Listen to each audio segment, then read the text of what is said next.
What's up, Dolphins fans? Welcome to Dolphins Today by Chat Sports. I am Nic Rohloff, where we are live here following the NFL Week 2 loss by the Dolphins to the New England Patriots. There is a lot to discuss on today's show. No, Mike McDaniel is not fired yet, but one move could be coming soon. We'll also take a look at Tua Tagovailoa. And since we are on a short week, Dolphins play the Buffalo Bills in Buffalo on Thursday Night Football. We already got to take a quick early preview on how maybe, just maybe, the Dolphins could upset the Bills on prime time this upcoming Thursday night. So hopefully everybody's ready to hang out and talk some Dolphins football. We got producer Coop in the building with us as always. Shout out your city for me down in the comments section. Coop, tough loss yesterday. Yeah. How are you feeling this morning? I know you're not a Dolphins fan, but just the state of the team waking up on a Monday. Look, I've come to grips with the reality that,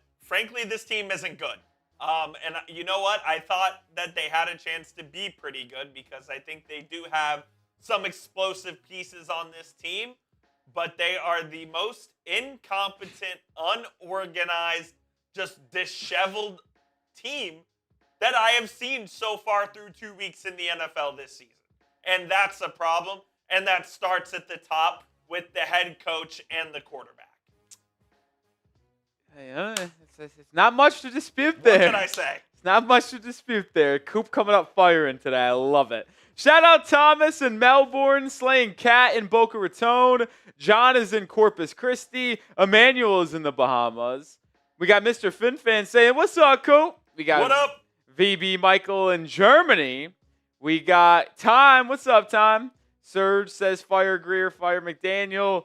We got BB in Lincoln, Crazy Fins in Orlando, Atlanta. What's up, DJ Swagger? Joel in Lakeland. We got Fort Lauderdale, Ocala, Palm Bay, Germany. We got 2 people in Germany. That's crazy. I love it. We 10 got p.m. in Germany? we got New Orleans. Really? We got Yep. Syracuse, Hilton Head, Okeechobee. Okeechobee. I don't see a C there. I missed the C. We got Broward. We got Washington State, Miami, Alabama. Hey, we're worldwide, man. We got Broward. We got Germany. We Let's got go. New York, Myrtle Beach? Myrtle Beach. We got everybody in the crew. I love it, man. Appreciate the 120 people hanging out with us here early on a Monday afternoon. We got 2 football games on tonight. We do. Buccaneers, both of them good games too. Bucks Texans is at 6 p.m. Central, 7 p.m. Eastern. And then we have Raiders Chargers, a little NBA tip, 9 p.m. Central. A 9 p.m. with a NFL tip's crazy. 10 p.m. Eastern time. Crazy. Chugs, are they making you go on Raiders after you finish Texans? Oh. Monday night. It's in Houston, right? Yeah. Monday night. It's confidence level in tonight. 7. Whoa, that's high. Bucks are a okay. good team. They're starting left tackle for Schwartz is out. Ooh. Their center, Graham Barton, filling in at left tackle. 5 pressures, 1 tackle last week. Okay. Wow, I didn't know Graham Barton had that in his bag. That's actually who I wanted Miami to take last year's draft. Yeah, left tackle, not bad, but he's not their starting left tackle. Yeah, okay. And they went up against the Falcons last week, who we all know Falcons good. has the worst pass rush. They're in the last bad. 2 years. But what about last night? They had 6 sacks. Name their best pass rush. I mean, they got Leonard Walker, they got Pierce Jr., Leonard Floyd, Brandon Dorless has been dominant. Come on, Chugs! They don't have a Will Anderson Jr. Good luck to your Texans. Good luck. Is the Dolphins season over? We're in Dallas, Texas, by the way. That's where we're at. That's where our headquarters, studio, chat sports. That's where we're at, man. That's where we're at. Y for yes and for no is season over. Figuratively, not literally. There's still 15 more games to go. Absolutely. I say yes. That's how I titled my post-game reaction yesterday. Season over. Everyone needs to go. I want to have blind belief that they can beat the Bills. They can't. It's over. I wanted to not be. I did see someone tweet this out, and it was pretty funny. At least I thought it was. It was just like, tired. The Bills are going to beat the Dolphins by 30 on Thursday. Wired. This team is so bad, it would only make sense to beat the Bills for the first time in what feels like forever in Buffalo to provide hope to the fan base once again, but prolong the inevitable. Yeah. Don't disagree. What if we actually win, Mario? I don't know. Boot race? No, I'm thinking more or less just for the season. Like if they it could be a galvanizing win. If they beat the Bills, they could take off. Like the next 2 weeks are at home against the Jets and on the road against Carolina. They'll beat the Bills and lose to the Panthers. Like if you beat the Bills, you should be capable of winning the next 2 games, and then you'd be 3-2. And it's just like, are you serious? But either way, we'll see. We'll see. We got to play the game first. What's your one word on the Dolphins after 2 weeks? Mine's dog shit. Is that one word? Yeah, dog shit is one word. Okay, fair enough. At least hyphenated. No, I think I'd go with it's one. It's at least hyphenated, and hyphenated to me is one word. Is that crazy to say? Someone who makes a living in the English language at times. I know it's technically 2 intertwined with a hyphen. I don't think dog shit is a hyphenated though. No, it's not. But just in overall, is it crazy to say like, all right, so ready for this? You have season-ending surgery, and it's season hyphenated ending. My brain, that's one word. I see that. There's no space. Yeah, I see that. That's just me, though. One word on the Dolphins. Stinky poo. I like this one from Thomas. Abysmal from Mr. Fin. Fin Edit says over. It's been our word of the season. Incompetent. Yeah, it's in early. That's what we've been saying. Dysfunctional from Howie. Emmanuel just says sucks. Yeah. Fin Edit says over. Ain't good. Jason says ashamed. I'll say this. I would never be ashamed to be a Dolphins fan. It just is not ideal. Not ideal. You can't be ashamed. You got to wear it on your chest, man. Yeah, we got 3 segments coming up live today. We got an interesting show about some news following the loss in week 2. Plus, apparently, Mike McDaniel and Stephen Ross spoke after the game yesterday. What that conversation was, we'll display. And then we also have a conversation surrounding Tua Tagovailoa. And then we'll also take a look at a Thursday Night Football preview. Did want to let everyone know we still are taking raffle tickets for our Chop Robinson signed mini helmet. Remember, this will be raffled off in our final stream of September, which will be September 30th. It's a Tuesday. We will be live that day because the Dolphins play the 29th against the Jets in week 4, Monday Night Football. So final stream of September, we will raffle off that Chop Robinson signed mini helmet. $5 super chat gets you a ticket. $100 on any stream. You know what? I'm going to change the rules. I'm going to say going forward, and I apologize to anyone who has been here and not been able to take advantage of this point. Going forward, $50 super chat on a weekly live show gets you into the Aqua Club. I'm in on that. Because $100 gets you into the Aqua Club as a Hall of Famer, gets you on the board of the Dolphins Today board during game days, non-game day streams, so our day after games and Thursday streams usually $50. Because there's just like isn't a lot of people, as much people I should say, watching our weekly streams. No, I'm in on that. Yeah, I feel that's a cool deal. But if you want the show to get started, we got to hit that thumbs up icon, folks. We got 110 people watching, yet only 28 likes. Hit that thumbs up icon. Let's get to 50. We get that 50 mark halfway home, we'll get today's show started. Hit that thumbs up icon. We're live here completely for free. Yeah, Finedits. Vinny was going crazy, which is crazy on Finedits, by the way, because I was telling Coop this after the game. I may be mistaken, but I don't think Vinny has ever been someone to help the channel and donate in the past. Yeah, I'll tell you what. It was a crazy performance. That came out of nowhere. It was awesome, though. And that's what really is so awesome about this channel sometimes is that when we get those crazy days and crazy streams like that and the people donate and super chat and Venmo to the channel, that allows us to convince our bosses to do a Chop Robinson raffle giveaway. No doubt.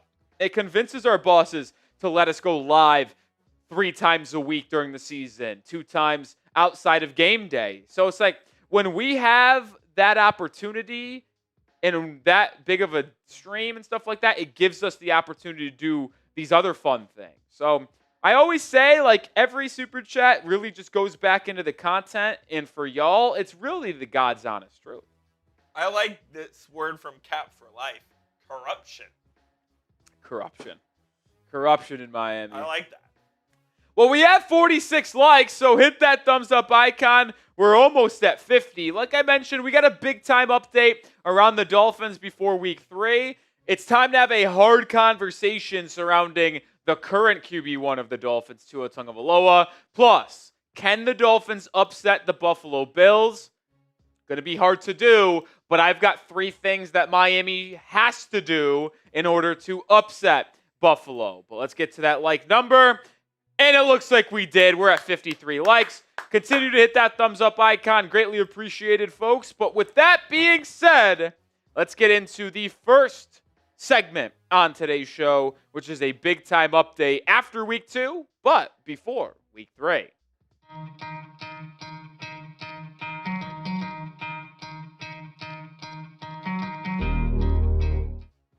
It's a short week for the Miami Dolphins. They travel to Buffalo to take on the Bills on Thursday Night Football. And we got some major updates heading into this Week 3 game, specifically around the head coach, because apparently Mike McDaniel and the owner, Stephen Ross, briefly talked after Week 2. We got some other injury news and updates around rookies here on this episode. But I want to thank you, everybody who has joined the channel recently. We just crossed 74K subscribers, currently at 74,345. I'd like to get to 74,500 before game day on Thursday, and then hopefully we can hit 75K on game day. Daily Dolphins content live for every game and 2 live shows outside of game days as well. Join the channel for daily Dolphins updates.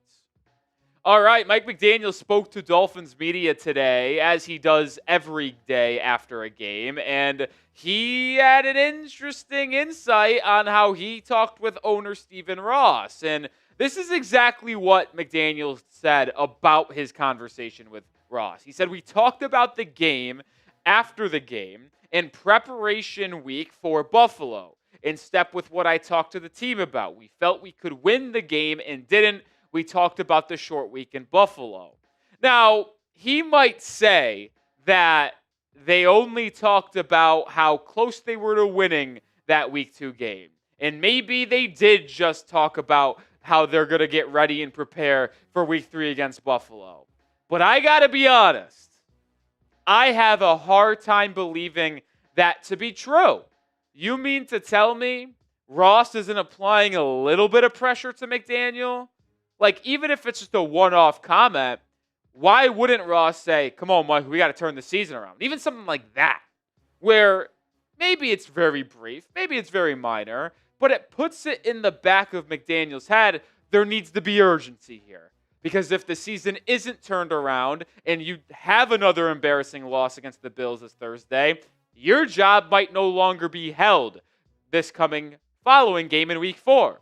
So I don't know to be sure. I'm speculating. But I do have to imagine there had to be some sort of comment made by Stephen Ross. And if there was not, that's an issue.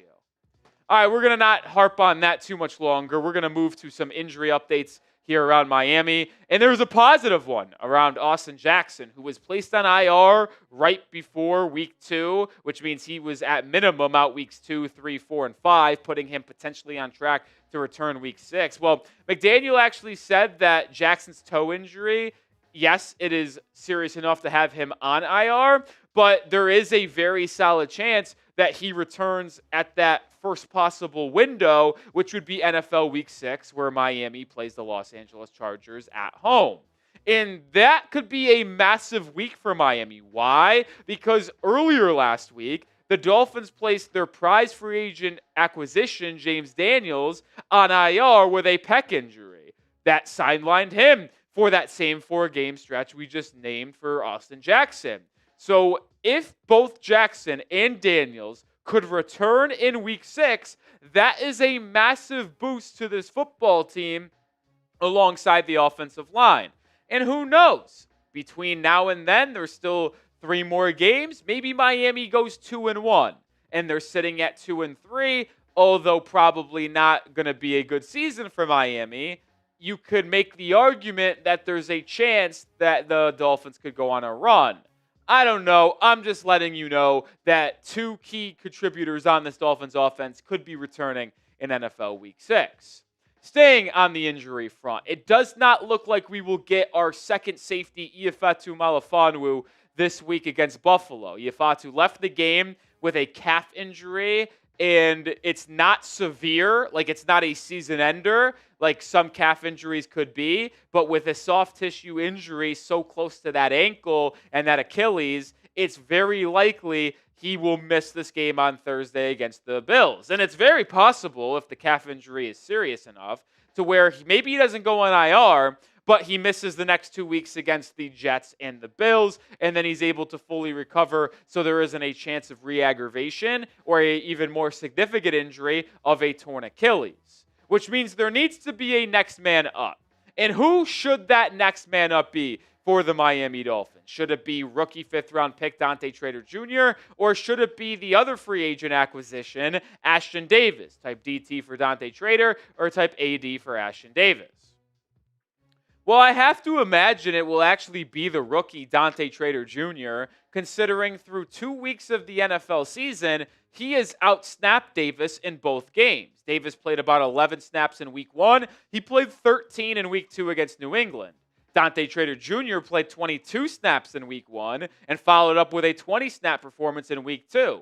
So that is very consistent from Week 1 to Week 2 that Trader Jr. is that third safety. So if Melifonwu is ultimately hurt, I would have to expect that Trader Jr. becomes that starting safety opposite of Minkah Fitzpatrick, with Ashton Davis as safety number 3 and Elijah Campbell as that 4th safety and special teams ace. That is assuming that Melifonwu misses the game, which it seems like that is on pace for that. And I won't hate starting Dante Trader Jr. He has shown some good things in the run game, but he still has a lot to work on in terms of coverage in the passing game. But if he's going to be a long-term piece of this Dolphins defense, it's better to get him reps now so he can improve throughout the year and potentially get better as the year goes on. All right, move on to something else that Mike McDaniel said. We made a lot of noise this morning in our video, as well as yesterday in our reaction to the game, that the communication and process of getting plays into Tua Tagovailoa has just been off. Now, it has not just been off this first 2 weeks of the year. It's been this way ever since Mike McDaniel was the play caller for the Miami Dolphins. Well, McDaniel said that he met with staff and some other people to come up with a solution for operational issues that contributed to a delay of game, an illegal formation, a false start in the last 2 possessions of the game, under 5 minutes to go, Dolphins trailing by 1 score. Well, I'm going to tell you what, folks. I'm certainly not going to hold my breath that Mike McDaniel and this staff figured out any solutions. Why? It's been happening for 4 years. He has had an opportunity to change the process, change the communication, to ensure that these pre-snap penalties would go away. They have not. And it just speaks to the level of stupidity from Mike McDaniel.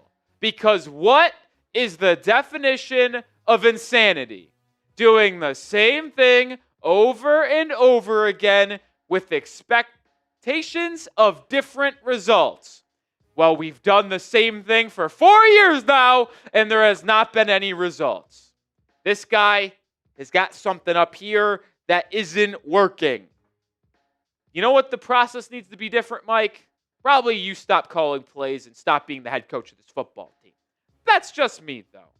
Coming up in just 1 second, should there be concern on rookie 37th overall pick Jonah Savinaya? I need to have a conversation. Before we have that convo, make sure you get started with Prize Picks, the daily fantasy sports app that I am on every day. You and I make decisions every day, and, well, good decisions on Prize Picks can get you paid where it's good to be right. It's so simple to play. Just pick more or less on 2 to 6 player stat projections. If you get your picks right, you could cash in. Prize Picks won't screw you if a player gets injured. They offer injury reboots. If one of your players leaves the game in the first half and doesn't return, Prize Picks won't count it as a loss. They also invent the flex play, which means you can still cash out if your lineup isn't perfect, double your money even if one of your picks doesn't hit. And I talked with Jeremy Chuggs, our Houston Texans expert, in light of this game tonight on Monday Night Football. I got less than Bucky Irving rush yards, more than C.J. Stroud passing touchdowns, more than Riley Dixon punts, and less than Tommy Townsend punts. 4-player entry for tonight's action between the Buccaneers and Texans. Join me and the millions of others. Download the app today and use code CLNS to get $50 in lineups after you play your first $5 lineup. That's code CLNS to get $50 in lineups after you play your first $5 lineup. Prize Picks. It's good to be right. Now we have to talk about that rookie left guard out of Arizona, Jonah Savaiinaea, because it has not been a pretty start to his NFL career. It's a player that Miami traded up to get in the second round. Remember, they moved up from 48 to 37. They didn't give up any future picks, but they gave up picks later on in the draft, including their third-round pick, to get up this guy. And I think you could have stayed put and grabbed a different type of offensive lineman. I think you could have traded up and taken a player like Will Johnson, who, despite getting hurt in yesterday's game between the Cardinals and Panthers, has been really solid to start his career. Obviously would have helped the secondary issue. But they went with Jonah. And it's been a struggle. Week 1 against the Colts, he allowed 2 pressures and was graded out pretty poorly of Pro Football Focus. Low 50 overall, mid 45 run block, and a 60 pass block. But it was abysmal in week 2. And no, that is not a typo. Yes, not a typo. A 0.0 pass block grade in week 2 against the Patriots. Now, is that a little bit harsh? Yeah, it is. Because he didn't allow a sack, technically. Didn't allow 4 pressures. He was actually the lowest grade offensive lineman in the entire NFL Week 2 slate, by the way. Now, when you watch the film, which I did, by the way, Milton Williams, the massive, $24, $25 million man over 3-4 years that New England signed for agency from Philly. So he's a really good player. Dominated Jonah Savaiinaea. And it was pretty bad. Now, Milton Williams on the day against New England had 2 sacks, 5 pressures, and a 14.8% pass rush win percentage. Dominated the interior offensive line. Now, he had 2 sacks, but none were credited to Jonah. There is one, I think, where Tua stepped up and tried to scramble in the pocket, and then the one where he tried to roll out to the left where Milton Williams got the credit for the sack. Milton had a great day. And you saw late in the fourth quarter that Patriots front, Clavion Jason, Milton Williams, Christian Barmore, Harold Landry, they were terrorizing Miami's O-line, man. Those last 2 drives, you could have capitalized if Tua was a little bit more sharp and Devon Achane didn't step out of bounds. But you got to give credit to that Patriots front 4 because they were harassing Larry Borum, Keon Smith, Aaron Brewer, Jonah Savaiinaea, and Patrick Paul. But when you're asking me if it's time to panic on Jonah, I think it's a little bit too early. I know some people are panicking, and it's understandable. And I do understand the panic. I will stay calm and wait to see how the rest of the year progresses, and if there aren't any improvements, well, then it's a conversation. But the reason why people are panicking is because when you trade up in the second round and take a player at pick 37, which is just 5 slots after the end of the first round. So this is a player that, in theory, could be categorized as just almost a first-round player. Like, you have high expectations for these draft picks, first-round and second-rounders, especially early second-rounders, to deliver results relatively quickly. And the fact that Jonah, over the past 2 weeks, has been a bottom 10 offensive lineman in football, it's certainly a concern. And now you do go up against two really good D lines, right? You go up against a DeForest Buckner, a Grover Stewart in Indianapolis, a Barmore, a Milton Williams in New England. So yes, you're going up against two really tough interior defensive lineman duos, but you would have liked to see better results nonetheless. But let me know, what is your concern level on Jonas Savvy-Naya? Scale of 1 to 10 for me down in the comments section. I'll be waiting to see your results. I would put my concern level at a 5, right in the middle. Not overly concerned, but I'm certainly monitoring. All right, final thing we'll talk about today. Ollie Gordon, another rookie. McDaniel was asked about if he's going to play more because Gordon didn't play a ton, and he only had 1 carry in this game. He said that Gordon has had positive snaps, and the team is going to continue to build upon those positives, and maybe there's an increased workload for Ollie Gordon this week. Now, I'll say this. Ollie Gordon had a crucial mistake. Late in that fourth quarter, he had a false start. That was the dagger. That was actually after the Devon Achane stepping out of bounds. And that's where everything really snowballed for Miami in a negative way. Because you had that maybe touchdown. We're going crazy on stream. They call it back because he steps out. Gordon false starts to make it 1st and 15. And then after the false start, you have the one thing that is the most mind-boggling out of everything that could have possibly happened, which is a delay of game. And then it's 1st and 20, and you're not able to recover. And then in that series of 4 plays, you couldn't get 20 yards, game over. But you look at the week 2 distribution on the ground, Miami only carried it 14 times. Still not a lot of carries for the Fins. 12 in week 1, 14 in week 2. Devon Achane was not very successful on the ground. It's especially disheartening to see, considering I believe Devon Achane had 16 yards on 2 carries. He had a 7-yard run to open the game, and then on the second drive of the game, he had a 9-yard run on a swing pass that was behind like a backward throw. So you take away those 2 runs early in the second quarter, he actually had 9 carries for 14 yards. Not great. They actually used Malik Washington more. He had 3 carries, with, by the way, 2 of them coming straight up in the backfield, where it was an inside zone and a pistol stretch carry. So like Malik Washington legitimately got more halfback carries than Ollie Gordon. It wasn't an end around. Wasn't a pitch. It was a legit run, handoff. So it's certainly interesting that Ollie Gordon, even though Jalen Wright has not been healthy, has gotten basically actually less carries through 2 weeks than Malik Washington. Because Washington had 1 in week 1, 3 in week 2, 4 total. Ollie had 2 in week 1, 1 in week 2. So he's only at 3. It's just odd. It's just odd. But that'll do it for today's show. Make sure you are subscribed. And don't miss any content we put out. We'll have another video out tomorrow morning. We were live on Monday afternoon. If you missed it, well, make sure you subscribe because we're bringing you daily content. We'll be live as well on Thursday for Dolphins Bills. Subscribe and join us. Oh, my.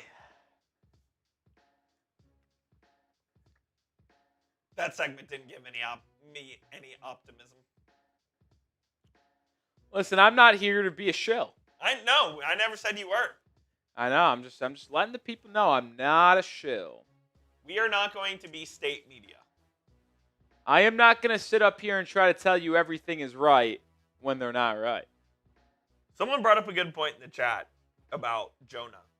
Chop did struggle the first half of last year as well. Well, that's exactly why I said I'm not going to panic. You can't panic yet. Yeah, no, Chop was bad in the first 6 weeks of the year. Final 10, he was terrific. Just something to monitor. Yeah, I'm just letting you guys know. I mean, when you're the worst offensive lineman graded by Pro Football Focus in week 2, that's concerning. Concerning.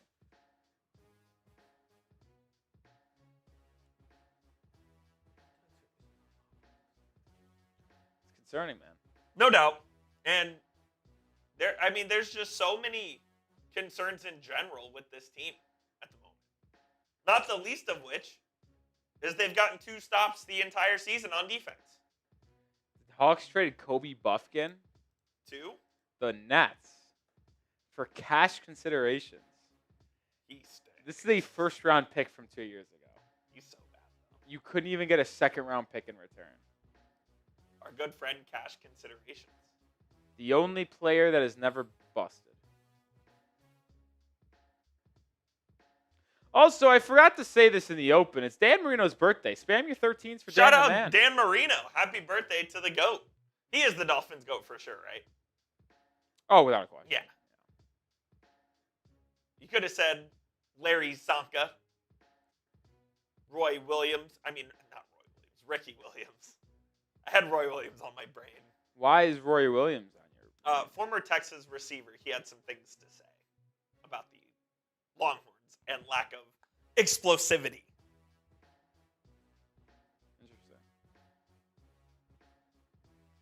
Interesting. 64 years old today? I know there are some clamoring for Dan Marino to be GM of the Dolphins. Yeah, it's not going to happen. Apparently, he also has liver cancer. Dan Marino? Yeah. Oh, yikes. I mean, let me find the Barry Jackson tweet, but it caught me by surprise earlier today. That's no good. Well, prayers up for 13 if that's the case. Yeah, what did he tweet earlier today? Give me a second. He said, yeah, he tweeted this earlier. 18 years after learning he has liver disease. He's had it for a while, apparently. Dan Marino reveals the diagnosis to People Magazine today and how he has treated it. So it's not like it is new. Nothing new. But okay. he's had it for 18 years, allegedly, according to Barry Jackson. And I guess he probably said that in the article. I didn't read it, but... Interesting. Yeah. Well, happy birthday, Dan. So nothing to be concerned about because he's been living with it for 18 years. So. Tyson says, how did Patrick Paul do as far as PFF graded pressures? It's funny you mentioned that. We're actually going to talk about that here in a second, but I'll give you a brief preview. He graded out as the best pass blocker on the Dolphins, 66.5. He was a player that gave up a sack, according to Pro Football Focus, 2 pressures. 1 sack, 2 pressures. You think that looks No, because that's a throwaway. Oh, you're just asking if it looks good? Yeah. Yeah, it's fine. Okay.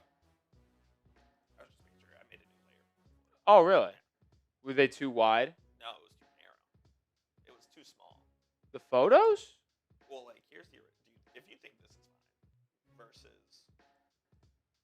Oh, yeah. No, it's fine. I did, yeah. I just blew it up. Yeah, I got you. Oh, man. All right. Let's move on to our second segment on today's show. It's time to have a conversation about Tua. It's going to be tough. It's a tough one to have. Maybe some people are happy to have it. I'm not going to enjoy it, but we got to have the conversation. So, let's do it. It's time to have a hard and honest conversation about QB1, Tua Tagovailoa, because it might be time to end his reign as QB1 in the 305. He might be holding the Dolphins back, and should Miami move on? We're going to answer those questions once again. And the reason why is because the tape. One thing never lies, folks. Men lie, women lie. Numbers, tape, they don't lie. And if you watched the 022 film from week 1, you would watch a quarterback that looked scared, panicked, and had no confidence. And if you watch the tape in week 2, you're watching a quarterback who looked like he was on the rise, but mentally collapsed late in the fourth quarter.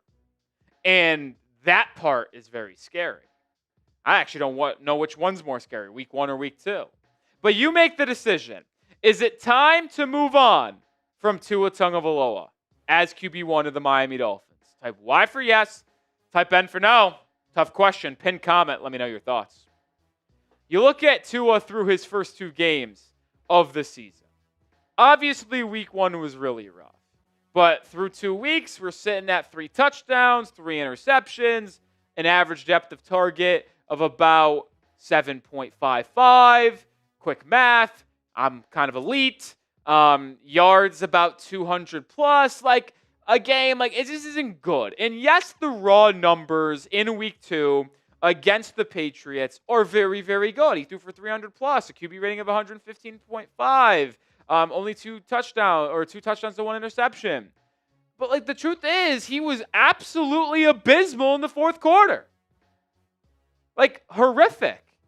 He had a really, really strong second and third quarter to close the first half and to start the second half. It was awesome. 2 touchdown passes in that second quarter. One to Waddle, one to Achane. And that one to Waddle was a beauty. And he had some great throws throughout the night, through the game. But the fourth quarter tape and film was so bad, it honestly made me sick to my stomach. I tweeted that out. I actually want to read exactly what I said on Twitter real quick. I tweeted out, the Tua film in the fourth quarter has me so tight, man. So many missed opportunities. Tua just isn't that guy. And I want to go through some of the plays and just show screenshots and what I'm thinking here. This is the first bad play. One of the first in the fourth quarter. Score was 23-20 New England. First and 10, 13-35 in the fourth. Looking to tie or take the lead. It's a play-action pass here from the pistol. Tua takes a deep drop, plants his back foot. He plants his back foot, he gets his head turned around. What are we looking at here? Okay, the play action worked. Look at the Patriots defenders. You have 4 players on the Patriots defense within 6 yards of the line of scrimmage, with only 3 of them back here. And then you have Jalen Waddle coming on in breaker, Tyreek Hill on an out. The corner safety take Waddle, Hill one-on-one outside. Well, Tua hits the back of his drop, and sure, you could see it here that he's getting pressure on that left side, right in his face, right in his peripheral. He hits here, he sees it out of his corner here. But he hits the back of his drop here, and look at what you got here with Tyreek. You have Carlton Davis turned around. He is facing the wrong way. He is facing inward. Hill is already outward. Tua should be hitting this backdrop and letting this fly to the hashes here, right around here, for Tyreek. Easy completion, easy first down. What do you think Tua does? He throws it away right here, over the head of Nick Westbrook-Keeney. Why? Because he felt the pressure and just threw it away. Even though he should have known what he had based on the 3 safeties back. He had man-to-man. He had Davis turned. Hit Tyreek Hill. Bad, bad, bad. Number 2. Now we get to the final 2 drives of the game here. You're down 30-27. It's 1st and 15. 3rd and 18 in the 4th. This one's unacceptable. This one might be the worst one of the day. I'll be honest. Why? Backdrop. Clean pocket. Oh, you could already see the ball's out of his hands. You can see that little flying thing right there. What's happening here on the back end? Oh, it's only Tyreek Hill wide open with 5 yards of separation, and the ball should be on him. He catches it, and either Tyreek gets tackled, but it's a gain of about 18 and a first down, or Tyreek catches it, makes a man miss, touchdown, you have the lead. But Tua overthrew him by about 10 yards, and it was incomplete. That just can't happen. Number 3, down 30-27, 4th and 9, 2:21 in the 4th. This one drives me insane. This one drives me nuts. This was the interception play where Tua scrambles to the left and throws the interception to Marte Mapu. And I get it. You can see Tua hit the back of his drop, and Larry Borom on that right tackle got absolute speed run by Harold Landry. Landry's in the backfield immediately. But look at Tua. He does the right thing. He steps up in the pocket. He lets Landry go around him. And what should any good quarterback do on 4th and 9? Yes, it's becoming a messy pocket, but he steps up past Landry, and look at Waddle. It's 4th and 9. Waddle's on an outbreaker. Dude, throw it here. That corner ain't getting there. That safety ain't getting there. He ain't breaking there in time. That inside corner, he's already beat. Tua, you step up in the pocket and rip it right here. We got a first down, drive still alive for Waddle. What does Tua do instead? He steps up, runs to his left, and then we know he throws it right to the Patriots defender, Marte Mapu, when he could have dumped it to Julian Hill for a first down. Not being able to step up in this pocket and deliver a strike to Waddle right at the sticks right here where he clearly comes open is as bad as it gets. And then the fourth one. This one I did not see live. This one on film review made me want to slap myself in the head with a baseball bat. This was the fourth bad play. You're down 6, 3rd and 12, minute to go. Tua extends the play. Gets pressured immediately. Harold Landry once again beat Larry Borum. But Tua's running out to his left. And what happens? There's almost everybody's covered. So Malik Washington is all the way in the middle of the field, but that throw's not being made.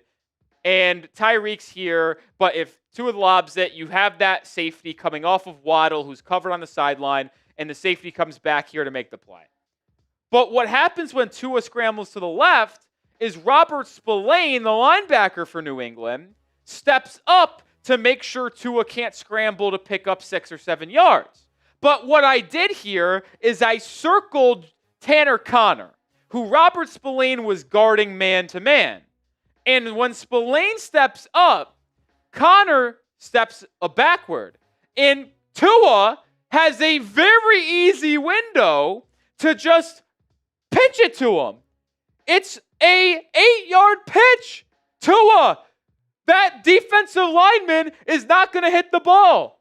Throw it to Tanner Conner. He catches it. Look at all of that yardage. He's probably picking up the first down. He is, without a question, getting to the 15-yard line, which would have gotten you a fresh set of downs.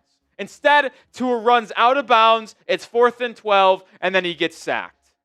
Like, all 4 of these plays that we just went through, I don't think I'm asking a lot here. I'm not.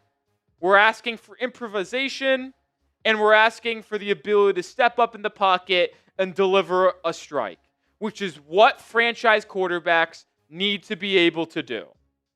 I have defended Tua for a while. I said he should have got extended in the 2023 offseason coming off of his career year. He did. I defended him this offseason saying, you know what? He stays healthy, the Dolphins will win football games. But I know it feels like a 180 and a quick switch up. I'm not going to be married to Tua long term. I hope he succeeds as the QB1 of the Dolphins. But to me, it's very clear that he is incapable of winning big games because he has not done one yet in the playoffs against the Bills. And you saw the lack of ability to lead a 2-minute drive twice. His deficiencies in terms of his weak arm, his immobility, are holding this team back. And they will never be able to move forward and be a contending team in the AFC with him at the helm. It's not just Mike McDaniel and Chris Greer. Tua is lumped in with those 2 as well. It's the trio. All 3 of them need to go. And this is why you subscribe to the channel. For daily Dolphins videos, weekly live shows, in-depth Dolphins breakdowns like those 4 plays we just did. Hit that sub button. Let's get to 74,500 before Thursday Night Football, and let's get to 75K this week. Now, I do want to make this clear, because I know there will be some people in the comment section that agree with me, some people that do not. And some people will very likely blame the offensive line, which I think is fair to a degree, because the offensive line in Week 2 was absolutely abysmal. And we know that in 2024, the offensive line was abysmal. So I get it. The offensive line hasn't been clean. And it was one of the worst performances that I've seen in a while, especially late in that game, the fourth quarter. These are the PFF grades from the starting O-line in Week 2. Yeah, that Jonah Savinaya number is real. PFF legitimately gave him a 0 pass blocking grade. He allowed 4 pressures, most on the team. I mean, Larry Borum was a joke. 3 pressures, 2 sacks allowed. Both of those sacks, by the way, in the fourth quarter. Harold Landry dominated him late in that game. And Milton Williams and Christian Barmore dominated Smith, Brewer, and Savinaya inside. Patrick Paul was credited for a sack, but I'll be honest, he, without a question, was the best offensive lineman for Miami last week. And if we're going to be honest, he was the best offensive lineman for Miami in Week 1. So if there is one silver lining to take out of the first 2 weeks of the year, I think it is that Miami likely has a franchise left tackle in Patrick Paul. Because with everything we saw and heard in training camp, joint practices in the first 2 games of the year, I feel very good about Patrick Paul's long-term future. And thank goodness you have him on a rookie contract after this year for 2 more years. And I want to quickly mention Jonah Savionaya. It's very early. Not going to panic, as I said on a video on Monday afternoon. But Jonah Savionaya, your second-round rookie, struggling this much 2 weeks into the season is very, very concerning. It is not ideal because you traded up to get Jonah, 37th overall pick, damn near a first-rounder. You expect those guys to be able to contribute right away. And Jonah simply hasn't been playing up to an NFL standard through 2 weeks.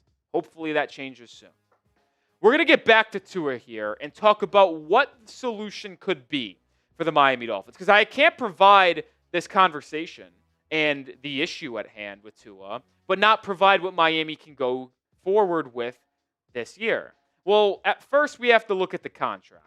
This is the first year of that 4-year extension Tua signed in between the 2023 and 2024 season. On the left, you see his base and cap hits for each of the 4 years, and on the right side of your screen, you see the dead cap hits in terms of if you cut him. That's what that means. So if you cut him right now, on Spotrac, it's 137.8 mil. You cut him before next year, it's 99.2. But look at the drop-off after 2026 going into the 2027 year. So I showed this contract for a reason. Why is that? It's to illustrate that for the people that want Tua gone, you have to think plausible and with common sense here.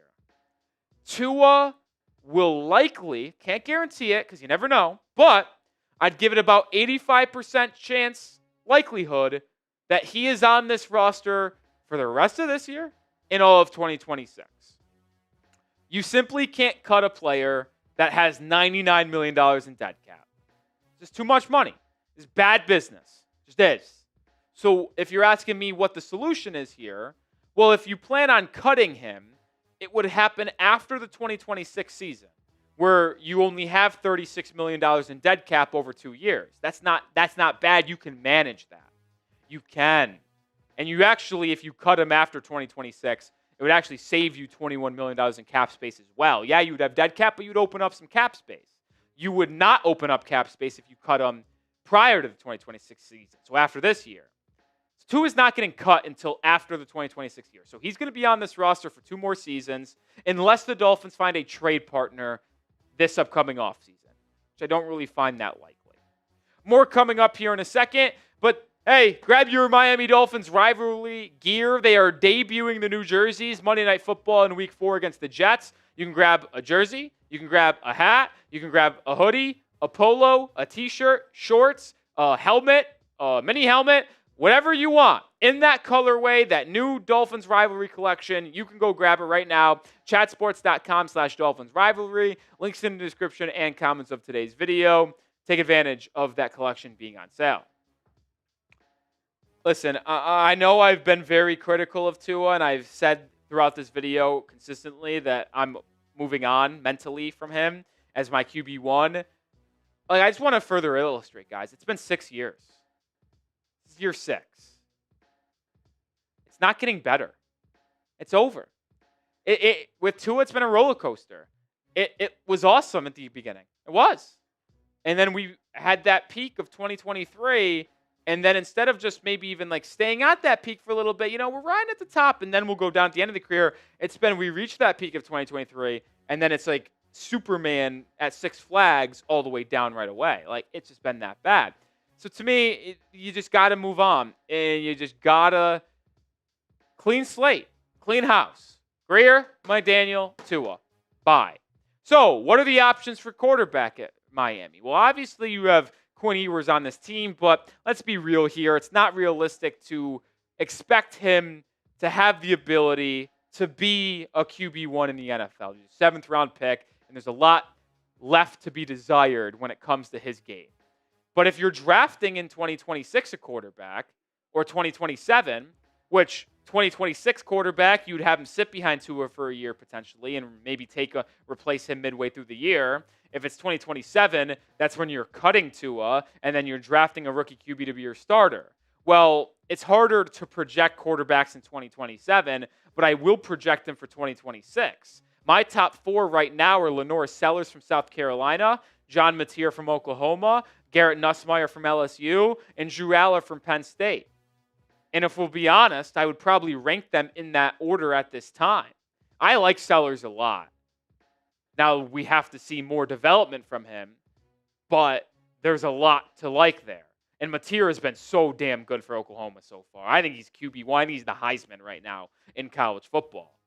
And in 2027, it's a little bit interesting. DJ Lagway from Florida. He's had a very weird start to his second season in college football. Dylan Raiola has had a lot of up and downs. Julian Sayin has had his first couple starts at Ohio State look some good, some bad. And Dante Moore from Oregon, the former UCLA quarterback and 5-star, has been okay, but if he develops, he could be something. The point is this.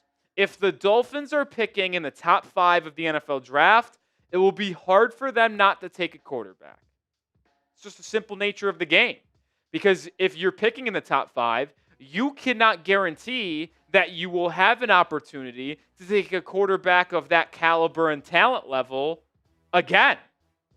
Because the hope is you aren't picking in the top 5 again. So if you're picking in the top 5 and a quarterback need is there, then you probably use it on a QB. And I'd be willing to bet, even though some of these quarterbacks have scared me a little bit, that 3 of them go in the top 5 of this draft. I'm willing to bet that right now. What say you, folks? Should the Dolphins draft a QB in 2026? Type D for draft, type P for pass. Let me know your thoughts down in the comment section. And although I just said that it's been very up and down for this class, they're intriguing. These guys have a lot of talent. I mean, Nussmeier is supposed to be the most NFL-ready, lead in offense, take the smart decisions, pinpoint accuracy, lead of a franchise guy. But he had a really odd and bad performance against Florida this past Saturday. They got the win, but it wasn't a good performance from him. I don't think Florida's defense is that good. Coop's saying it is. I don't know. Lenore Sellers got concussed in that game against Vanderbilt. He's been inaccurate, but his raw skills are undeniable. John Mateer just has Oklahoma rolling. He right now might be QB1. And then Drew Aller, he's 6'5", big arm, but he just makes a lot of dumb decisions, and he's very inaccurate at times. So there's a lot of positives, there's a lot of negatives with some of these quarterbacks. But I'll bring it up again. Tua is not the QB1 of the future. It's time to start preparing for the next quarterback of the Miami Dolphins. You just do. And if you're picking in the top 5, you're picking a quarterback, man. You're picking a QB. You are. Just simple case. The only two, is Kane Proctor eligible this year? Coop says yes.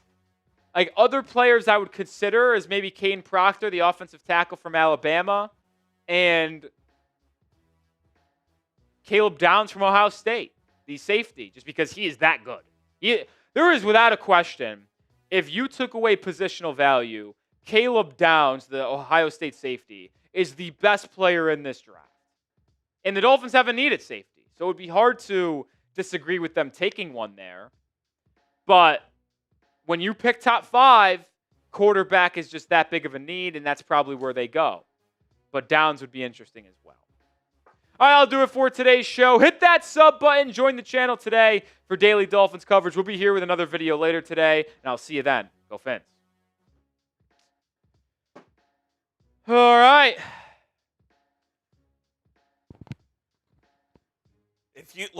If you are drafting top 5 and you don't want to go QB, you can do a lot worse than Proctor. He's very good. Yep, true junior. He had originally transferred out of Bama after Saban left, but decided to return. Ended up staying there, and he's a stud. Caleb Downs, another beast. Now, there is another offensive lineman. His name is Spencer Fano. It's spelled Fano. Plays at Utah. Getting a lot of hype lately. Okay. There's obviously two beasts on the Clemson defensive line, that being Peter Woods and TJ Parker. And although this edge group for Miami looks not as good as we originally thought, there is a needed edge. Because I said this to Coop the other day. It's Chop Robinson and who for the future? Bradley Chubb is getting old. Jalen Phillips is last year's deal. And speaking of maybe needing to have a conversation, what has Jalen Phillips done? Yeah. Through 2 weeks? Not much. They're playing him an off-ball linebacker. Sometimes, yeah. I don't know, man. I'm getting more and more intrigued by some of these quarterbacks. As a quarterback we haven't really talked about, that being Fernando Mendoza. Yes. Quarterback from Indiana. Let's see him play a real team first. 6'5", 225, projected first rounder, played at Cal the last couple of years, transfers into Indiana, and is off to a rocking start. What about the QB you have on the roster? Quinn Ewers? I just said no. Lot to be desired there. Lot to be desired. I'll also say this, by the way. This game on Saturday night between Illinois and Indiana, I'll be monitoring. Fascinated.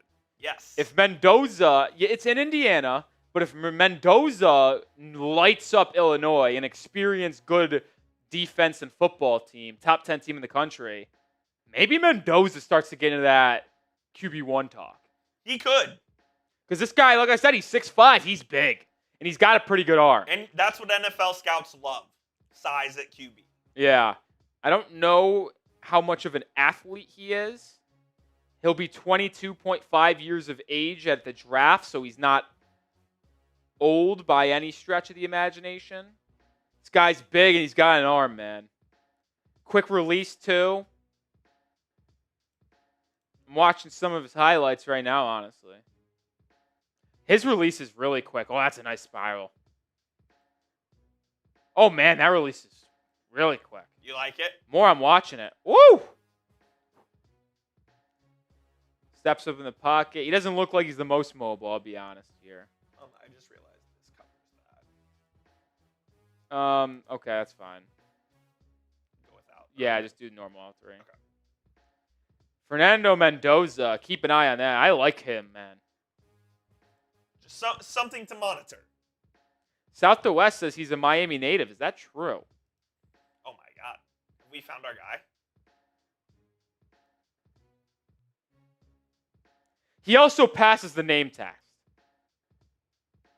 Fernando Mendoza. Is that a name test pass? That's a QB1. Oh my God. You can't envision the Iron Eagles, the Jim Nances. Mendoza! The Joe Buck. Mendoza! Going deep! Waddle! Touchdown! I see it. Right? I see it. I had to hear it a lot. Yeah, he was born Miami, Florida. Good call out, South to West. Good call out.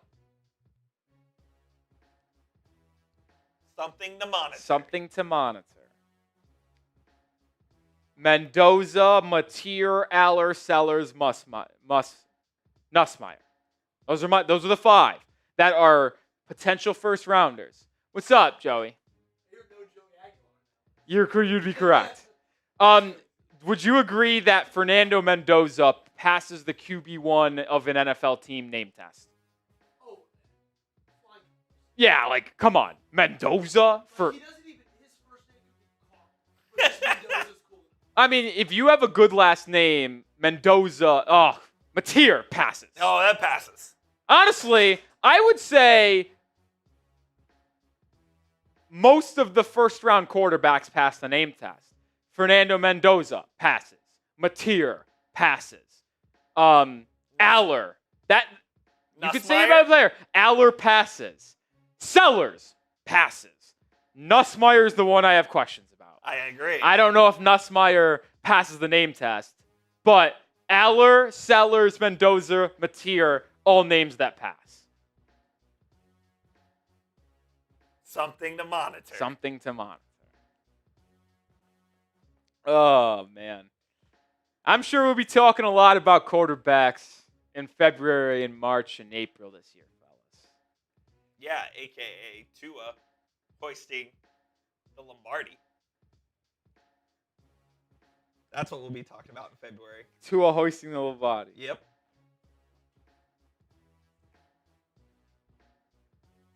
No. No, it's you're getting got. You got. Woo. You got. Tom Brady's playing in a flag football tournament. God damn it, Shefty. Come on, Coop. You can't get got by that. Yeah, of course it's in Saudi, too. That's not surprising. That is a awful way to start this. But Saquon, McCaffrey, Gronk, Crosby, Gardner, Garrett, CD all playing flag football. Ridiculous.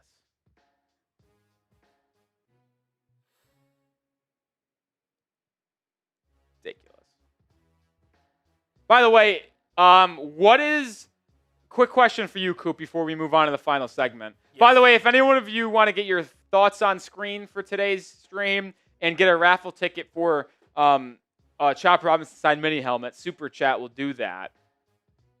Is it more indicative of Drake May or the Dolphins defense that he was the second best quarterback in the NFL this week, statistically, and like when you factor in stats, getting a win, and efficiency as well?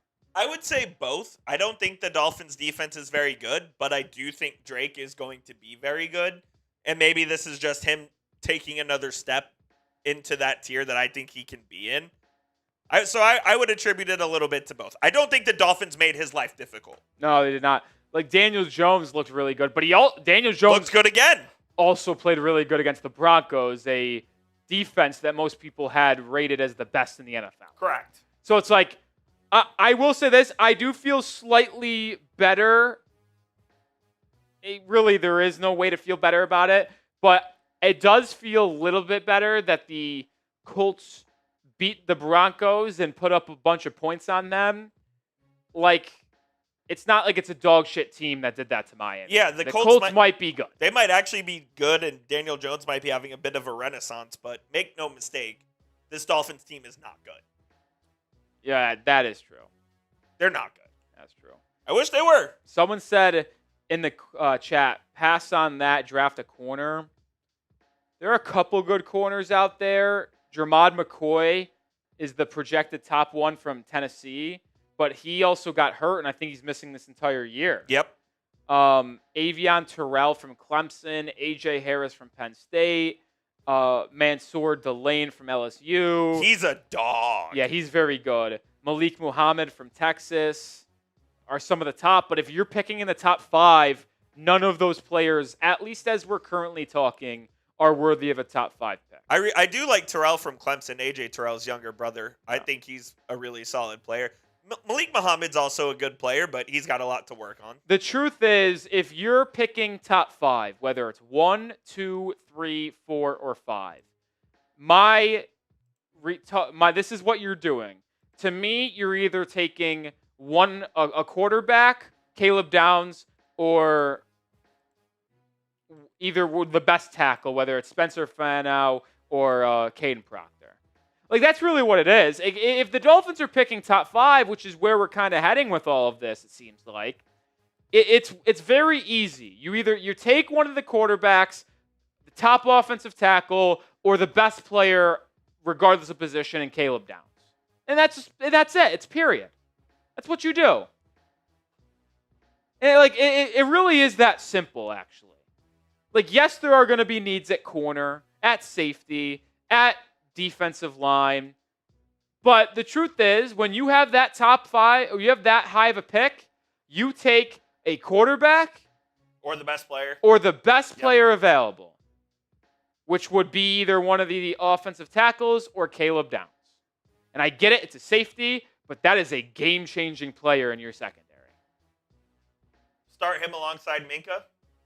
And I'm also sick and tired of people devaluing the safety position. I understand. Edges, offensive tackles, corners, quarterbacks, wide receivers, probably all more important. Probably are. But safeties matter, man. And if you have a game, like, you're telling me Kyle Hamilton didn't absolutely change that Ravens defense? He absolutely did. $5 from Tyson. Shout out to you, Tyson. You like, I don't know how to say his The last Cal name. kid. I do know the quarterback from Cal. Good deep ball. He's He's a lefty Hawaiian. the lefty Hawaiian. Are we doing that again? You want to do it again, Tyson? Listen, you can't go through the stereotypical kind of mindset there. You can't, but you do. It's hard not to. Like Bears fans. I remember Bears fans were out on Drake May because he was a North Carolina quarterback. He's better than Because Caleb they Williams. drafted Mitch Trubisky and he ended up stinking. Like, is Jerron a little bit different than Tua? Yes. Also, I'll say this. He's a true freshman, so he's not going to be draft eligible until 2028. And let's be real here. We're not waiting until 2028 to draft a quarterback. Just aren't doing it. You hope. Just aren't. No, it's not a hope. I just will definitively say you won't. So, yeah, he's pretty much out of the realm of possibility. It's a little bit of a bummer, if you're going to be honest, because you kind of wish Tua was good. Oh, of course. Yes, Well, you that's hope the best outcome you hope for he's good. everything. You hope he's good. Period.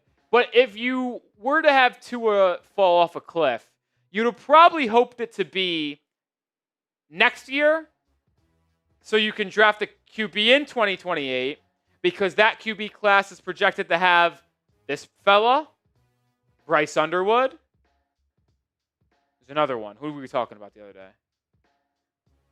We were talking about another quarterback that's going to be there in 2028. Not Julian Sand. True freshman. Oh, that bull from Maryland? I got nothing. There was another true freshman that I thought we talked about. No? No, guess not. But at least those two. Appreciate it, Tyson. Get you into the raffle. We got Shout out another Tyson. super chat. What'd you say? I said shout out Tyson. Yeah, shout out Tyson. I feel like there's another true freshman. I don't know. I will say this, though. I'm very excited to watch Illinois, Indiana on Saturday night. Luke Altmaier. Yeah, oh, yes. Yes. Is that what's the game of the week? That's the game of the week. Florida Miami doesn't do it for you. Absolutely not. JB coming Shout out in. JB. Make Bobby Sloak the new interim head coach. Listen, there will be a lot of options. Anthony Weaver, the defensive coordinator. Darrell Bevel, pass game coordinator and QB coach. Slowick could be an option. Those are probably the only guys. Those are the guys that I would probably project to be in consideration. It'd be fascinating to see where they absolutely went. One more super chat until we get to the final segment here. Whoa, big time injury news here. Matt Milano suffered a pec injury for the Bills. McDermott doesn't know if it's a long-term injury or not, but on a short week, I feel as if the Bills will be without one of their top defensive players. The Dolphins get great news. Actually, I think the Bills might be without their two best defensive players, period. I think Ed Oliver and Matt Milano are out. Ed Oliver's out too. Yeah, he was in a walking boot last Friday. What's up, Alper? We'll do that on Thursday. We're going to push it there because you'll still be here, maybe, when we start our pregame. Yeah, he will be. Probably, right? Yeah. So we'll do it then. All right, thanks, brother. Noah, $2. Thoughts on keeping Carson Beck in Miami? I'll tell you what. Played well this year so far. He's looked good. It's not what I want in a quarterback, though, man.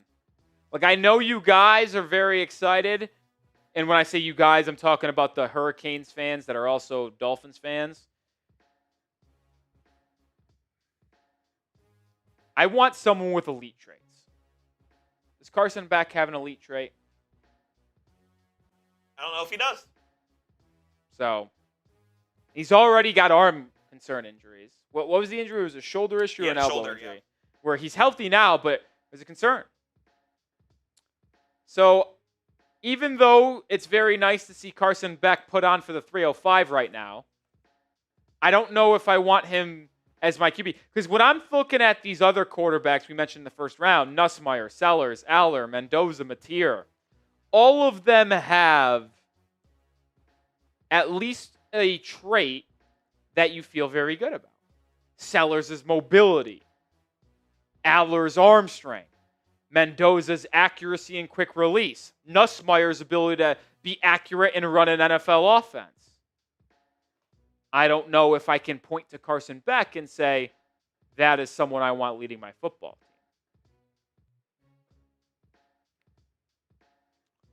team. But I hope he plays really well for the Hurricanes this year. Hope he does.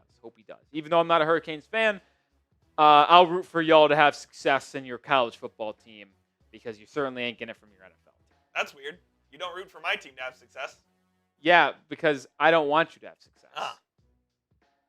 Interesting. I want my fellow Dolphins fans to have success. I see. You do see. All right. I also live in a place where it's 85% Austin or Texas Longhorns fans. I don't want to see them be happy. Fair enough. You want to see misery. I like misery. No doubt. If I can't have happiness, you shouldn't be able to. I'm a spiteful person. Fair. Spiteful person. Ryan says, I know you like Lagway, but what's hurting him is terrible coaching. Would you agree with that? You're kind of glued into Florida football. Look, Is it coaching or is it maybe he's not as good as people thought? Because he had unbelievable moments a year ago, but this year, the first 3 games, it's been pretty bad. What if I told you Billy Napier has not hired a quarterbacks coach at the University of Florida, and he is the QB coach and offensive coordinator?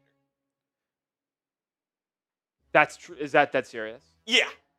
Well, you're still telling me the head coach is also the offensive coordinator and QB coach. That's correct. He is not hired an offensive coordinator. Yeah, okay, Ryan, I'm with you. I'm in on Lagway still. It's the coaching.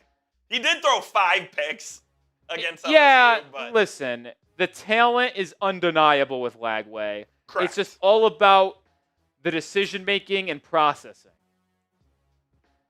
That's what it is. But if he can process, Lagway is going to be someone who can develop. We're also forgetting he's a true sophomore. He is. Like, he's very, very young. And like, who doesn't say Lagway doesn't come out and just light the world on fire as a true junior, and then he's going number 1, no questions about it discussion. People always forget Jaden Daniels was a projected day 3 pick. Then he wins the Heisman in his final year at LSU, and he goes number 2 overall. Listen, if you have an unbelievable final season at college, it can get you drafted very high and think of Italian, and it could really just be the case. No doubt. That's why I'm monitoring John Mateer, who a lot of people had high hopes for transferring Washington State to Oklahoma, but wasn't someone thought of as an NFL guy. But he's played extremely well early at Oklahoma and might be someone who's worth a first-round pick, maybe even top 10. You can monitor him. I'm monitoring Mateer. I'm monitoring Mendoza, Nussmeier, Sellers, Aller. Those are my 5 that I'm keeping an eye on right now. I know some people, actually I haven't seen anybody in the chat mention the name, but you had a conversation with me about Arch Manning. And I said the tape has been so bad with Arch. It's been bad. The tape has been so bad with Arch. At this point in time, I would have him off my board. I think he's going to figure it out. Until he does, he is off my board. Fair enough. Because he got mad at me for not putting him on the list of those 2027 I put him QBs. over Dante Moore. Dante Moore has shown me more. Who have they played? Northwestern. Okay. I don't know who else. Uh-huh. But he was okay at UCLA last year. I think they won 2 games. But he played. Let's get into this preview. Yeah, we've been chilling, hanging out for too long here. I'm not in on Arch right now. That's really just it. Everything about it looks bad. The mechanics, the accuracy, the decision making, it's not good. He'll be okay. He's going to put together a good game this week. But I will say this, Coop. Everything I said about DJ Lagway could be said about Arch Manning. No doubt. They both have made like 5 or 6 starts in their career. Yep. And they're both oh, no. Well, he's a redshirt sophomore. And then Lagway's a year younger. So 1 year ahead of it, Lagway is Arch, which maybe is a little bit more concerning for Arch. But they both got ways to go. They both got a ways to go, is correct. All right, let's get into the final segment on today's show. How the Dolphins could upset the Buffalo Bills, if it's possible. Who knows? The Miami Dolphins travel to Buffalo to take on the Bills later today. And on this episode of Dolphins Today, we're going to take a look at how the Dolphins can potentially stun the Buffalo Bills. The Bills are 12.5-point favorites, over under a 49.5. And I know some Dolphins fans, aka most Dolphins fans, are not going to be optimistic about Miami potentially going into the Buffalo Bills Stadium and getting a win on primetime because they haven't beat the Bills since September of 2022. But we're going to try our hardest to find 3 reasons for optimism.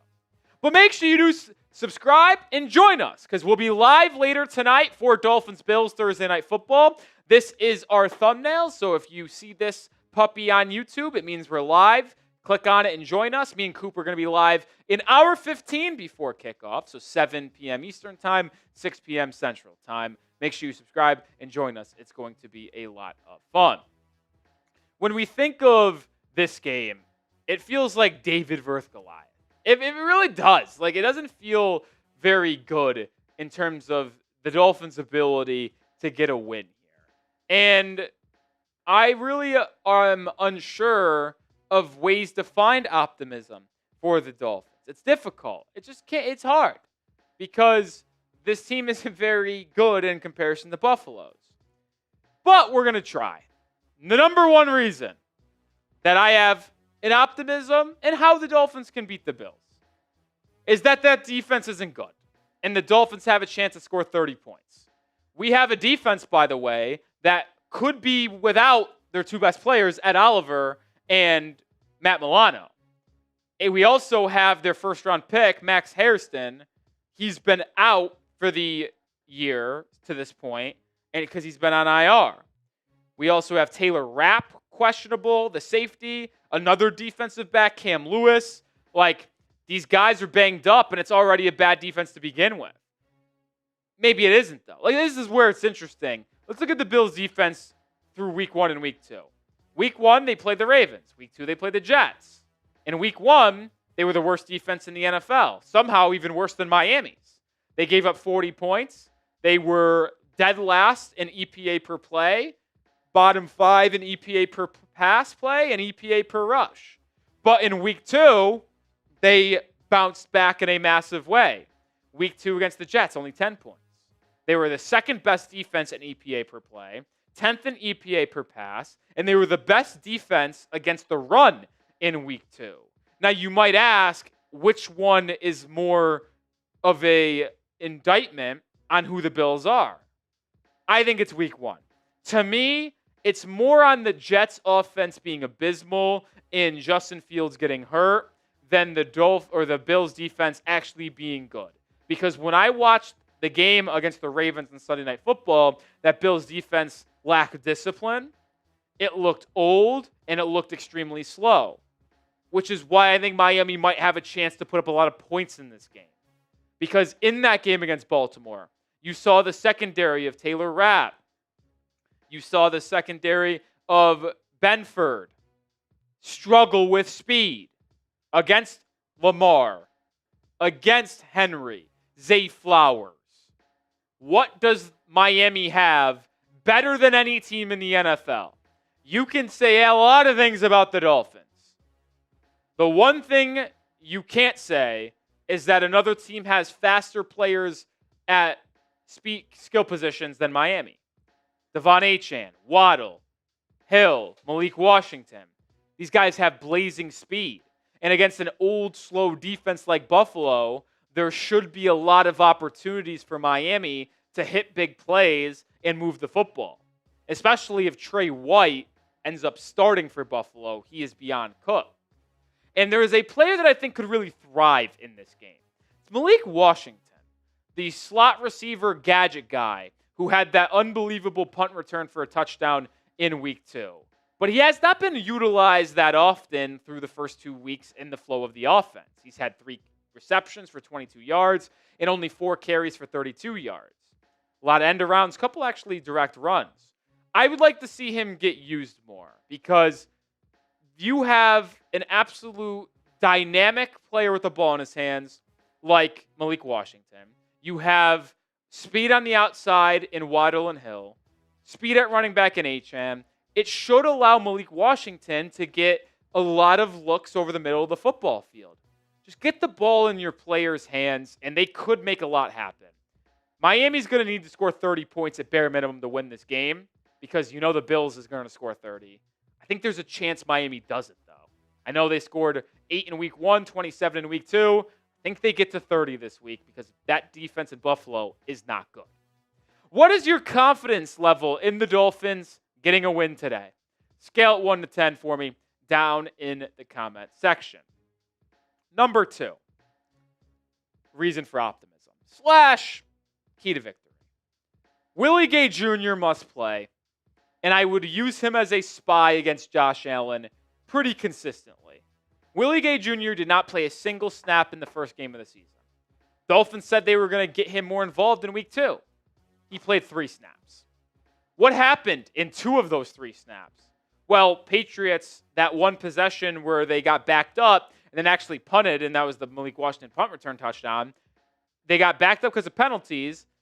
They throw a quick hitch to Demario Douglas. Willie Gay, quick tackle, gain of 6. Next play, they try a swing route to Ramondre Stevenson on a screen. Willie Gay blows it up, loss of 6.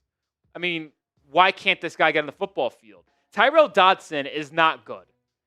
And I'm going to showcase some statistics coming in a second and why I think Willie Gay should replace Tyrell Dodson. But first, when you're watching tonight's game, get in on the action with Prize Picks. You and I make decisions every single day. With the right decision on Prize Picks, you could get paid where it's good to be right. It's so simple to play. Just pick more or less on 2 to 6 player stat projections. If you get your picks right, you could cash in. Prize Picks invented the flex play, which means you could still cash out if your lineup isn't perfect. Double your money even if one of your picks does not hit.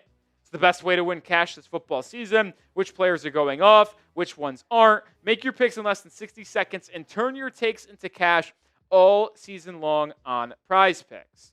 I have an entry for today's game. I think the Dolphins offense does move the ball, so I'll take more than Devon Achane receiving yards, more than Jalen Waddle receiving yards. I'm pairing that up with the max discount on Sunday for Patrick Mahomes, more than half a passing yard, when he takes on the New York Giants. 3-player entry there. Download the app today and use code CLNS to get $50 in lineups after you play your first $5 lineup. That's code CLNS to get $50 in lineups after you play your first $5 lineup. Prize Picks. It's good to be right. I mentioned Tyrell Dodson has been bad to start the year. I would move him. I would demote him to linebacker 3. He simply has not been good enough, and he has not been performing to my expectations to this point. In week 1, he had a lot of tackles. He actually had a okay game. I thought the tape was worse than what PFF graded him as. I thought he overran a lot of ball carriers and missed a lot of tackles. And I don't think he's been particularly good in coverage. He has allowed 9 completions on 10 targets, a QB rating on average about 95, 96. And he's missed tackles pretty consistently. Missed 2 in week 1, missed 2 in week 2. So he's missed 4 tackles through 2 weeks. And I just have not liked what I've seen on film. And when I'm talking about change the linebacker position, like I know some of you might say, well, what if it gets worse? It can't get worse. The defense is the worst defense in football through 2 weeks. Why not get an athletic, rangy, fiery linebacker out there? If you could say one thing about Willie Gay Jr., it's his willingness to compete. It's his ability to provide spark. And with Josh Allen being as mobile and tough to tackle as he is, you obviously are not going to spy Josh Allen on every play. But having an athletic, physical, high-energy linebacker like Willie Gay in the game may limit Allen's ability to hurt you with his legs on broken down plays and scrambles. So I'd like to see Willie Gay Jr. play a lot. Number 3, reason for optimism / reason for victory. You have to play a flawless game. And when I mean flawless, I mean flawless. Is it unrealistic to expect or think Miami could have a game where they do not get penalized? Yes, I do think that is unrealistic. But the penalties cannot be gifting the Bills free yardage or free first downs. And through 2 weeks, Miami had 3 penalties in week 1, 10 in week 2. You see the yardage on it. They gave too many opportunities to the Patriots. They actually gave even more opportunities to the Colts. In those 3 penalties, 2 of them gifted the Colts a first down, whether it's illegal contact, pass interference, defensive holding, however you want to splice it, roughing the punter. You cannot do that. You have to play disciplined. You have to play flawless football. Because when you think of these 2 teams, in Buffalo and Miami, there is a significant gap in their ability to perform.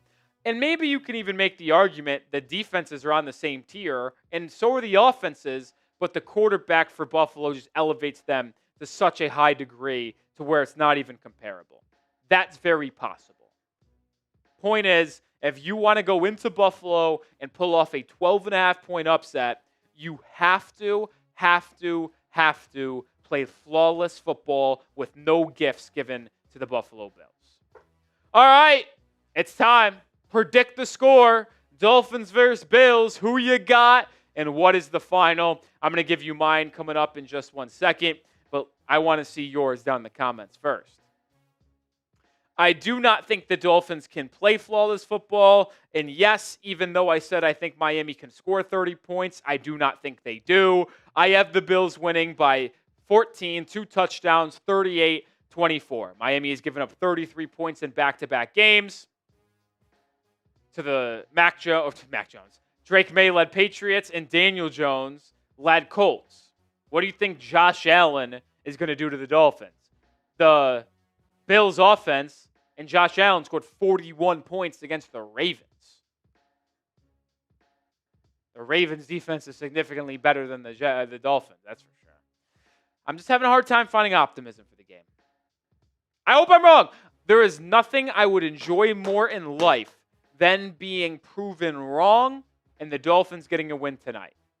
Just don't see it. But make sure you join us tonight for that live show. We'll be live at 6 p.m. Central, 7 p.m. Eastern Time, 8:15 kickoff Eastern Time. Subscribe and join us. Hopefully we see you there. All right, we got a flurry of super chats from Dougie, but we were in a cut, so we couldn't answer them. Shout out, Dougie. Shout out, Dougie. Says Tommy Castellanos, Florida State. Good college QB. Yeah. Don't know if he's an NFL guy. Yeah, that's why I would have to agree with Cooperstein on this one. Yeah, I'm not in on Tommy.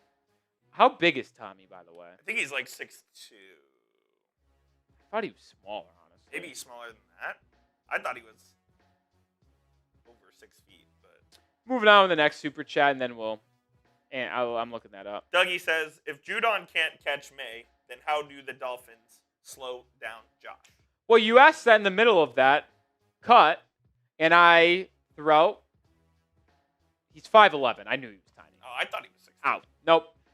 Listen, he's very fun to watch because he's mobile. He can make a lot of things happen with his legs. And I know Kyler Murray is that similar size.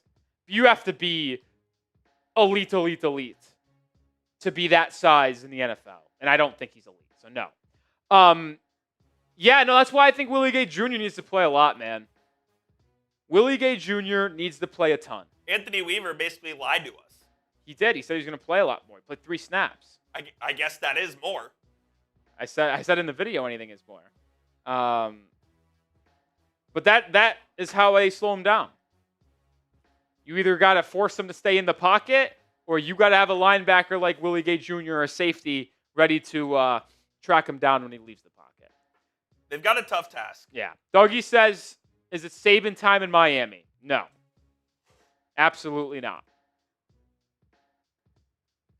Absolutely not. Another super chat coming in. Coop will get that on screen here in a second. Yes, sir. Mr. 72 Fins fan. Yes, gets you a raffle ticket as well. What do you think about getting Will Stein from the Ducks to coach? Are you I talking about? think- Is that their offensive I coordinator? believe so, and he is a hot name.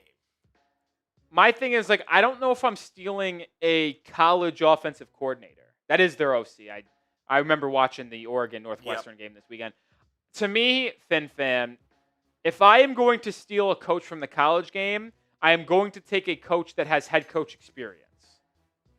I don't feel very confident about taking a coordinator from college. You gotta have a guy. It has to be a college head coach. Yeah, who knows how to run an operation. I really only think I would contemplate 2, maybe 3 coaches at the college level. Dan Lanning, Dan Lanning is one of them, the Oregon head coach. Marcus Freeman. From Notre Dame. And I think I might be willing to accept Ryan Day. I don't know. About That's a Ryan might. Day, He's man. third on the list. He'd be third on my list. But he would be the other college quarterback coach I would consider. Lane Kiffin. No. I think he'd be sick. Knows how to coach QBs, man. Say what you will about the guy. He can coach the hell out of some quarterbacks. Yeah. We saw how it worked in the NFL. We did. That was a long time ago, though. Different game. I know. Yeah. What about Sark? No. There's 3 college coaches I'd consider. Those are the 3. But if I had to gap them in tiers, it'd be like Marcus Freeman up here, number 1. Gap to Dan Lanning. Gap to Ryan Day. And then everybody else is not even in consideration. Not Kirby Smart? I don't think he would ever leave. If Kirby wanted to leave, I would have to consider it. But I don't even think that is a possibility. I would agree. So, yeah, I guess I would consider Kirby. But I think Freeman, Lanning, and Day could look to make the jump. I don't think Kirby does. Because Kirby's living the life. No doubt. He's just at Job for life. Georgia, and he's having the top of the college football world. Yeah. Obviously didn't win it last year, but there's no question who's been the best program in college football since 2020. Georgia It's Bulldogs. been the Georgia Bulldogs. Why would he want to leave that? I mentioned Mike McCarthy as well. Maybe. You could do worse, man. You could do worse for sure. If I'm thinking early replacements, I've thought a lot about Mike McCarthy. Zach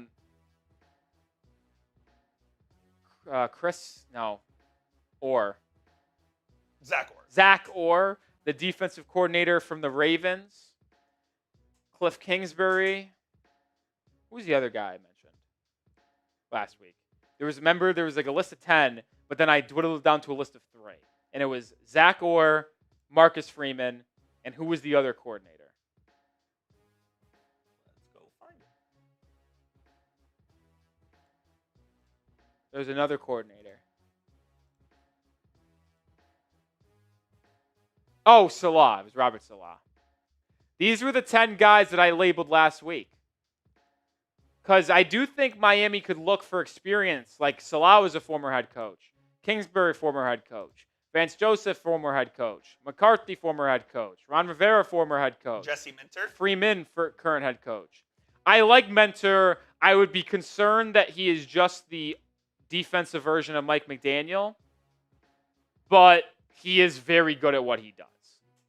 Zach Orr is a guy that I really like, though. Zach Orr, look, former UNT great. I don't know if he could be a head coach yet in the league, but listen, who knows? Taking a flyer on a young guy, but he's an absolute leader of men. He is. There is no question about that. And when you listen to him speak to players, you listen to him talk to a locker room and speak to the media, you feel good. You're inspired. You're inspired. You feel confident about that. And that's half the battle with McDaniel. When he's talking to the team, he can't fire up anybody. No doubt. And when he speaks to the media, he's going, yeah, we didn't win. Our goal is to win. Our goal is to win. You can't beat yourself. I feel like we did that. That we lost. Come on. Dougie, should Ross sell the team? Honestly, I don't think Ross is that bad of an owner. He spends money. Exactly. For as much as you guys want to say that he needs to sell the team, I get it. But he invests a lot of money into the team. It's not like he's a cheap owner who doesn't want to see his team win. He spends and he allows his front office members to spend to get good players. He consistently upgrades locker rooms and training facilities to make it one of the best places a player wants to play in. But the only issue I have with Ross is that he is too loyal to people who stink. Chris Greer, Mike McDaniel. They should have been gone. Right. They should be gone. And I get it. I saw someone say this on social media, and I do understand it. You don't want to fire someone this early in the season and have like a quick knee-jerk reaction, because it's like if you do that, it's not going to be a position where a lot of people are going to be interested in, because it's like, well, if he has that quick of a hook for them, I don't want to go there and potentially head a rebuild that doesn't go well, and then we get fired within 2 years. I understand that. But my only counterpoint to that is this is the 4th year for Mike McDaniel, damn near year number 10 for Chris Greer, and we have seen no playoff success. And I think everybody understands that McDaniel can't lead an NFL locker room. And you've seen the downward spiral since the second half of the 23 season from McDaniel. Exactly. So, yeah. All right, if no super chats come in, we're going to sign off here. We've been live for an hour and a half. Been a lot of fun hanging out, talking with all y'all. We'll see you live on Thursday for Week 3 NFL action between Miami and Buffalo. If you don't believe, you shouldn't be here. We'll have 2 videos out. We'll have another video out later tonight. We'll have 2 videos out tomorrow, 2 videos out Wednesday, and a video on Thursday morning as well. All right, appreciate everybody hanging out with us here on this live edition of Dolphins Today. For Coop, for Rolly, peace out. See you Thursday. Peace.